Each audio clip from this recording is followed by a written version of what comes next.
E agora existem outros conceitos que, enfim, que as pessoas podem optar. A verdade é que nós estamos no mercado no processo final de vida.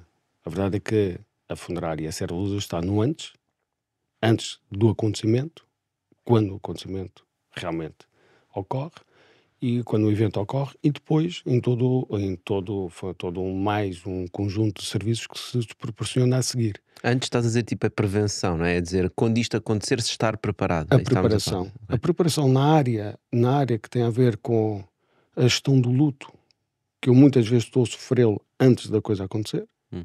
ou preparar um funeral em vida, que tem 2 efeitos. Tem o efeito, uma atitude altruísta, portanto, eu vou poupar os meus filhos de uma decisão que eu não quero que eles passem, porque eu acabei de passar com alguém, ou de uma visão muito racional economicista, portanto, vou pagar hoje uma coisa que vou sofrer no futuro, seguramente. Isso é engraçado tu teres dito que é porque passou por isso, ou seja, vocês têm um momento de upsell, no momento em que eu vou tratar do funeral de um familiar, né? E já tenho alguma idade, pá, está a ver, este processo foi todo muito complicado, não quer começar já a preparar o seu. Sim, mas apesar de nós não termos uma atitude tão agressiva como a que está a referir, mas numa linha poderia dizer que era algo que se relaciona perfeitamente. Repare, eu naquele momento estou a vivenciar algo que em Portugal é o que é. Repare, em Portugal o funeral trata-se no dia, Pronto, vamos mas falar um vamos bocadinho aos sobre países isso. anglo-saxónicos, os funerais preparam-se e eu vou fazer o funeral daqui a 3, 4, um mês Como um a seguir. casamento, quase. Eu convido para o funeral. Em Portugal não convido, em Portugal aparecem os meus amigos, os meus familiares, as pessoas que eu não quero que estejam, mas vão estar, as pessoas que conheciam o falecido, mas não conhecem a família, as pessoas que conhecem a família, mas nunca viram um falecido na vida, e portanto estamos num evento extremamente social. E daí torna-se ali aquele momento em que as pessoas se encontram e enfim, creio que já todos temos idade, já todos estivemos num evento destes e sabemos que é um reencontro de pessoas.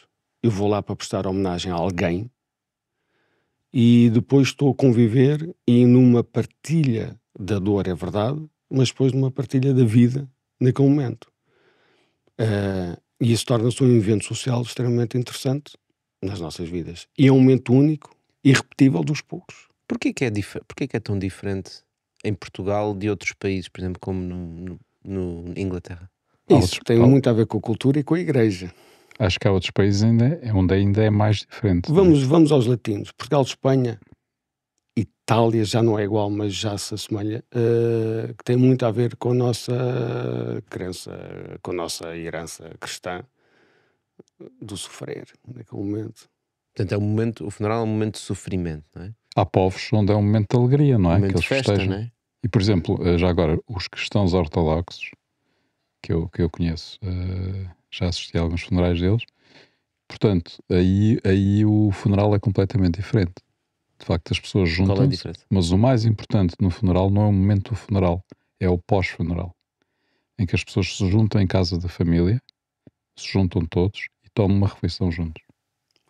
Para E nessa- celebrar a E vida da nessa, pessoa. e nessa né? refeição, então, recordam-se da pessoa que morreu, portanto, e no Você fundo tem tem toda uma tradição. milhares de rituais e de cultos diferentes relacionados com a morte, mesmo na Europa. A Europa é tão heterogénea entre si, nós dizemos que somos um povo europeu, mas de facto socialmente somos extremamente heterogéneos. Mas vamos à Ásia, vamos à África, vamos às Américas, e aí dentro também os vários ritos relacionados muito focados sempre com a religião e com as crenças, é um facto. Nós estamos num negócio em que optamos por defini-lo como uma cerimónia de homenagem. É uma cerimónia de vida. E de facto ali aquele momento é extremamente importante. E agora estamos a viver uma nova realidade social pós-Covid que vem marcar muito e traz consequências na saúde mental. Eu estou a falar do luto, que muitas vezes desvalorizamos. Ainda agora se fez, os japoneses na Universidade de Kyoto fez um estudo recente com alguns, onde o target foi mais alargado, não só no Japão, mas Europa e Oceania, onde se fez algum estudo que tem a ver que, passado um ano, 25 a 30% das pessoas ainda manifestam algum tipo de sintoma distúrbio relacionado com a perda. Distúrbio do sono, da alimentação, concentração, que leva a algumas dificuldades de relacionamento, de concentração no trabalho, absentismo. E, portanto, isto tudo na esfera da saúde mental que hoje tanto se fala e tanto valor se dá ao processo do luto. Mas porquê que referiste o Covid? Porque após o Covid, experienciou-se durante o Covid, o velório, um pouco velório. Mas numa perspectiva, vamos lá ver, esta prática agora está a ser colocada a pensar no bem das pessoas. As próprias famílias dizem, não vamos fazer o velório à noite. Vou poupar minha mãe, o meu pai, minha avó, o meu avô. Mas a verdade é naquele momento é que se prepara a pessoa para a perda. Na partilha da dor, na partilha do início de uma saudade. Um marco, né? digamos, para o Mas chamado ponto final, não? Isto é um facto. Espera, mas os japoneses fazem velório? Isto é um facto. Os japoneses fazem velório? Os japoneses fazem velório. Os japoneses fazem todo um ritual próprio, mas não vai ver. Eu tenho algumas noções do Japão, da China, algumas coisas da África. Temos uma antropóloga em Portugal que fez um estudo super interessante nesta área. Mas todos o fazemos. Ok, agora, lá ver. Até aqui, vamos aqui para o Norte da Europa, é interessante porque é por hora marcada. Hoje meia hora, daqui a 2 dias mais meia hora, daqui a uma semana. Isso é... O importante é como é que se vai viver e preparar para toda uma nova vida. De onde surge a solidão indesejada. Repare, 15 dias depois, a família está toda no seu caminho normal. Volta tudo à rotina. Volta tudo à rotina. Exceto aquela pessoa ficou lá em casa. E aí onde nasce, onde começam a surgir os problemas da solidão, da rejeição, e onde todos os familiares externos começam a sentir o que chamamos de sentimento de culpa. Mas o que é Não que tu estou a achas? acompanhar. Mas achas que é um fenómeno novo? O fenómeno novo é a ausência de velório, isso sim.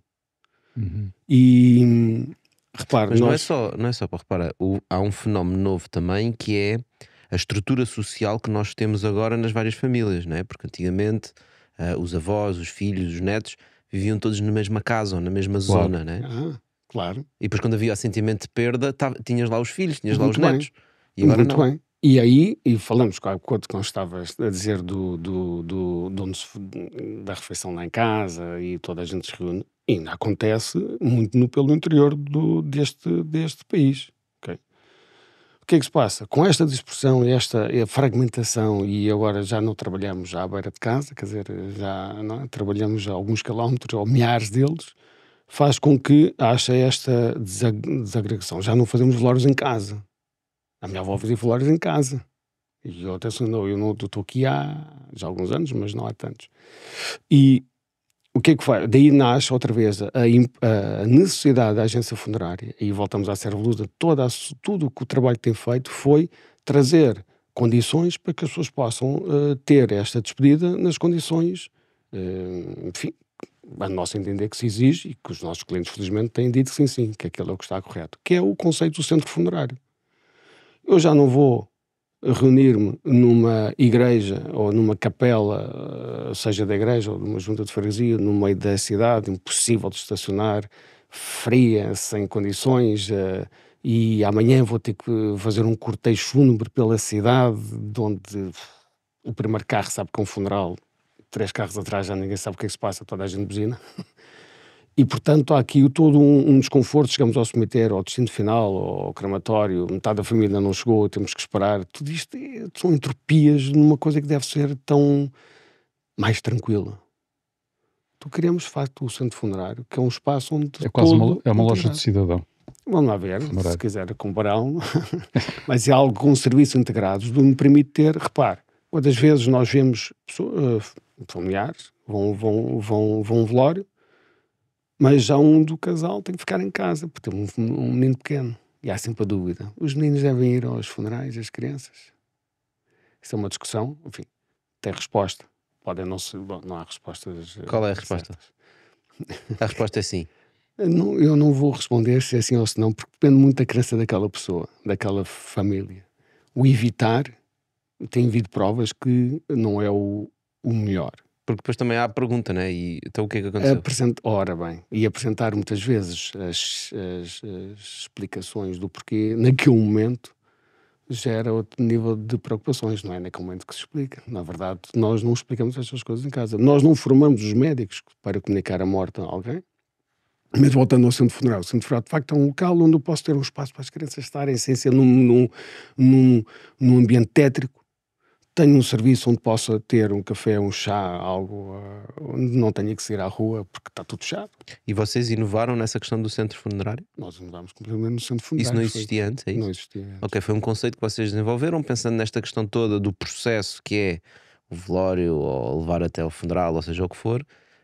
E vocês pensaram, então metemos isto tudo num sítio, temos aqui as condições todas para as pessoas passarem por este processo. De certa forma, verticalizaram o negócio, não é? Verticalizar é outro tema que é mais complexo. Porque nós não vamos à origem de onde está a pessoa falecida. Nós não gerimos hospitais e lares. Certo. Nem temos o cemitério. Temos o Mas fazem crematório, caixões já. Não fazemos. Não? Graças a Deus não fazemos. Não. Agora, desenvolvemos produtos e criámos Mais focados no serviço, não é? procedimentos. Mais focados no Mais serviço. focados no serviço. Que é, de facto, a grande diferença. E voltando ao tema do paradigma, antes o setor funerário está muito focado na logística. Vou buscar um falecido, tenho um carro funerário, tenho uma urna e levo para o velório e para o destino final. E neste momento eu penso, mas esse não é o nosso papel. O nosso papel não é logístico, o nosso papel é preparar de facto todo um ambiente para se criar uma cerimónia. E não estou a falar do centro funerário, claro, onde o crematório está lá incluído, onde o centro funerário pode estar junto a um cemitério, está o tema resolvido também, de onde posso criar uma apresentação do falecido, uma técnica que fomos buscar lá à França, que em Portugal era inexistente, que é preparar um falecido para ser recordado tal como nós o queremos recordar. O que é que isso significa na prática? Significa fazer uma preparação, chama-se tanatopraxia. Tanatopraxia, que é, enfim, nós chamamos de tanatopraxia, os latinos, e os ingleses chamam embalming. Embalmment. Mas não é embalsamento. Não é embalsamento, não é? Bom, mas aqui a questão mais importante é desenvolver a aparência natural daquela pessoa e eu poder velar e despedir-me de alguém que reconheço. Sim, ou seja, não Me ser sinto aquela ideia, confortável. muitas vezes fala-se, não quero ver a pessoa assim porque quero me lembrar dele como era. Quantas vezes nós vimos, principalmente, os mais jovens a dizer isso? Quantas vezes? E vocês preparam o corpo, no fundo, para ter uma aparência, digamos, mais como era Sim, e não como quando morreu. não embolsamos. Nós apenas eliminamos algumas das consequências das consequências que aquele falecimento criou no corpo. Ok, então agora olhando um bocadinho para o negócio, essencialmente o que estamos aqui a falar estamos a falar de prestar um serviço, não é? A partir do momento em que vocês prestam esse serviço, também querem adaptar o serviço ao cliente com base naquilo que tu disseste, da experiência que ele quer ter e da forma como eles querem fazer essa despedida. Portanto, no fundo, digamos, tem um catálogo de serviços, não é? Dizer, vocês querem este tipo de coisas, querem este tipo de coisas, querem este tipo de coisas, não é? E portanto montam uma oferta com o cliente. Que na prática significa que houve uma inovação no serviço, não é? Exato. Que antes não havia, que era chapa 7. Certo. Não é? Depois vieram com os centros funerários, que imagino vocês compram o espaço imobiliário, constroem e a partir desse momento podem explorar o espaço dando os tais serviços, não é? Em cima desse espaço. E, portanto, essencialmente estamos a falar de uma empresa de serviços. Essencialmente e sem dúvida absolutamente nenhuma. Eu estou numa empresa de serviços na cadeia sanitária do país, das necessidades impertríveis de toda esta cadeia. É evidente que quando surge crises tem sempre que lembrar no país, lembrar que a agência funerária faz parte desta cadeia. Faz Caso parte da contrário, sociedade e da economia. Algo vai falhar. Mas então como é que se faz marketing para um serviço desses? Que era uma coisa que estamos a tocar há pouco. Nós É o cato espera.